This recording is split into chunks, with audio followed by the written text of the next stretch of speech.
आदरणीय राष्ट्रीय अध्यक्ष मेश्राम साहब और गुजरात के अलग अलग जिले से आए हुए मूल निवासी साथियों, बामसेप कोई भी विषय निरुद्देश्य नहीं रखता, निश्चित उसका उद्देश्य होता है और ना ही सिर्फ चर्चा के लिए रखता है।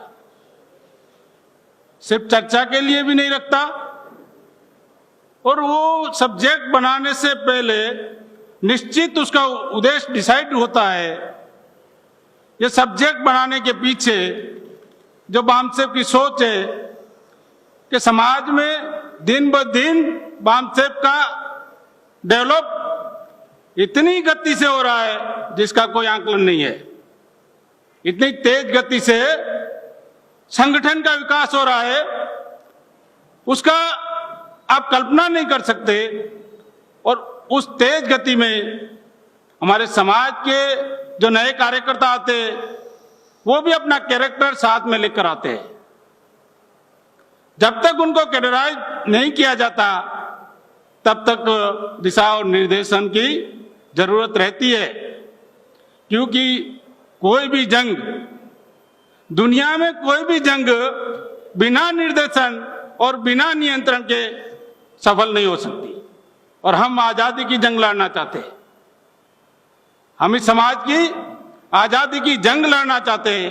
15 करोड़ को मोबिलाइज करना चाहते हैं, उस मासिस को मोबिलाइज करना चाहते हैं जो हजारों साल से गुलाम रहा है।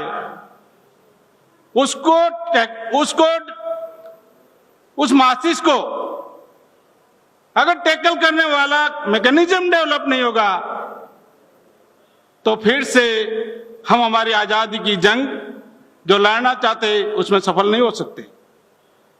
क्योंकि दुनिया में कोई भी संगठन बिना अनुशासन के ज्यादा दिन जिंदा नहीं रहा। दुनिया का इतिहास है, संगठनों का भी इतिहास है। बिना अनुशासन के कोई भी संगठन ज्यादा दिन जिंदा नहीं रहता।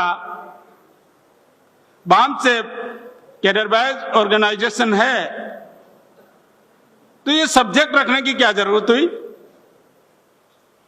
अगर हम कैडर बेस्ड ऑर्गेनाइजेशन चला रहे हैं तो ये सब्जेक्ट रखने की आवश्यकता क्यों महसूस हुई? क्यों कार्यकर्ता नियंत्रण में नहीं रहते? क्यों कार्यकर्ता निर्देशन में नहीं रहते? ऐसी कौन सी वजह है? ऐसी कौन सी वजह है?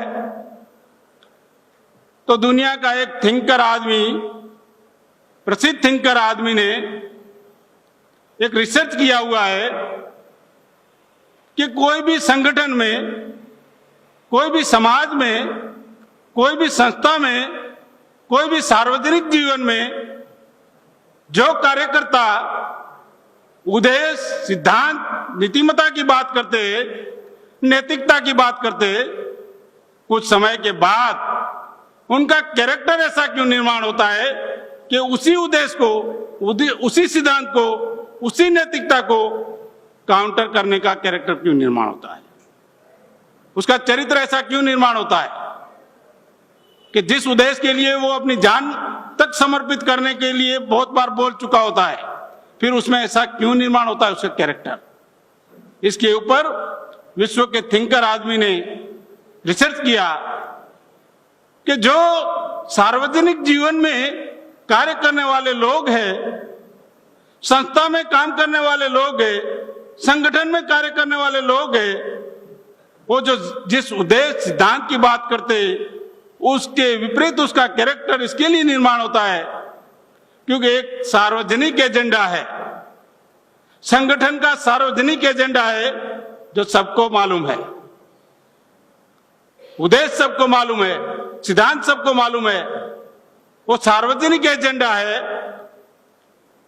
और दूसरा एजेंडा उस कार्यकर्ता के भीतर छुपा हुआ होता है जो उसका सेल्फ एजेंडा है। जब सेल्फ एजेंडा के ऊपर ज्यादा इंप्लीमेंटेशन करता है तो उसका कैरेक्टर उसी उद्देश्य, उसी सिद्धांत को काउंटर करने वाला निर्माण होता है। अपने सेल्फ एजेंडा के ऊपर ज्यादा अमलीकरण करता है तब उसका कैरेक्टर बदल जाता है। प्रायोरिटी पे सेल्फ एजेंडा आ जाता है और संगठन का एजेंडा सेकंड स्टेज पे आ जाता है उसका कैरेक्टर उसको काउंटर करने वाला निर्माण होता है। ये एक नंबर का कारण। नंबर 2 का कारण कि समाज में बामसेप के कार्यकर्ताओं को जो मान सम्मान या रिस्पेक्ट है वो उसकी उद्देश्य और विचारधारा के तहत है। उसकी उद्देश्य और विचारधारा के तहत है। अगर उद्देश्य के विपरीत उसका कैरेक्टर हुआ, उद्देश्य को काउंटर करने वाला कैरेक्टर हुआ, तो 25 साल का बीडी बोरकर 25 दिन में गायब हो गया। क्यों?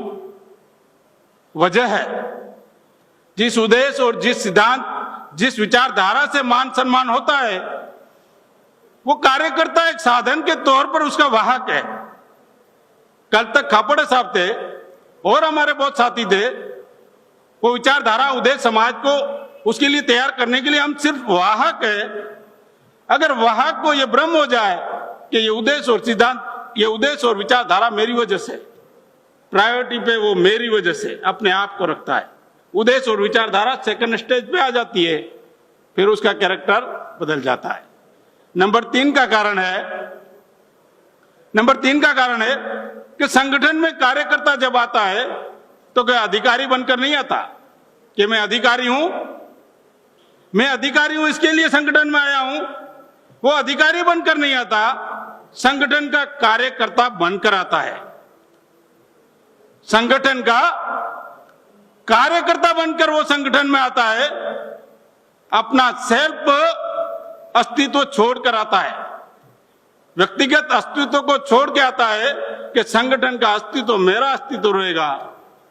कुछ साल के बाद फिर उसको दिखाई देता है कि इस संगठन में मैं कहां हूं, फिर अपना सेल्फ अस्तित्व खोजने लगता है, इसमें मैं कहां हूं।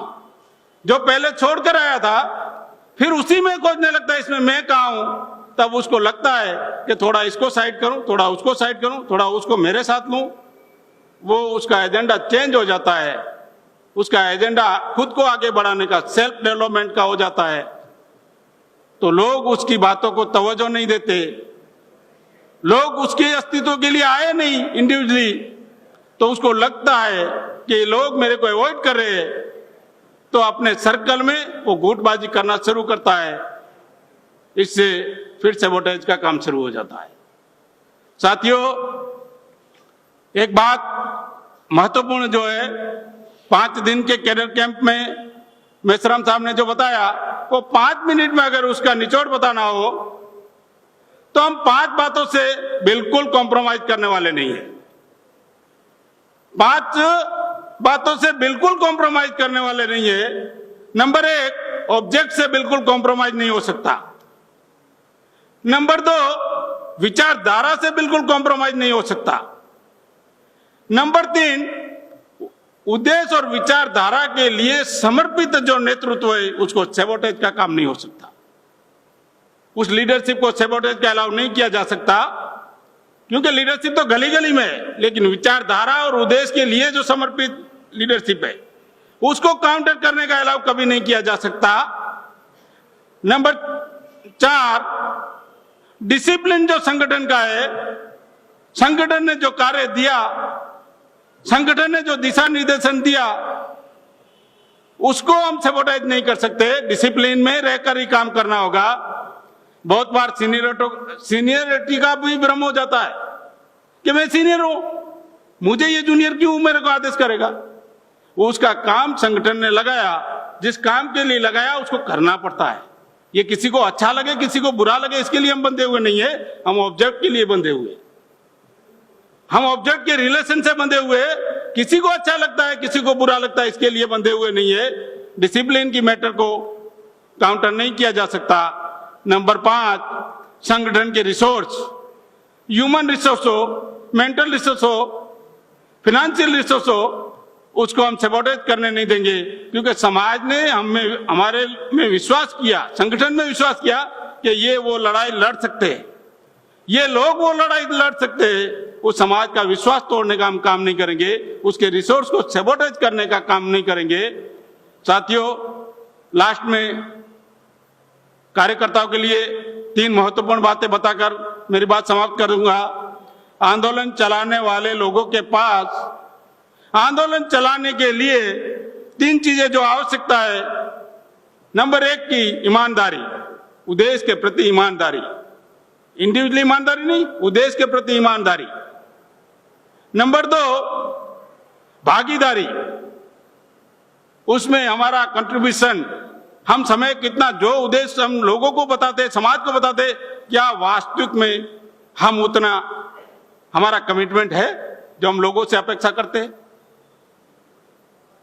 ईमानदारी, भागीदारी और समझदारी, ये तीन चीजें अगर समाज में निर्माण हो जाएगी तो उस समाज को कोई भी गुलाम नहीं बना सकता। ये बात कहकर मेरी बात समाप्त करता हूं। जय मूल निवासी।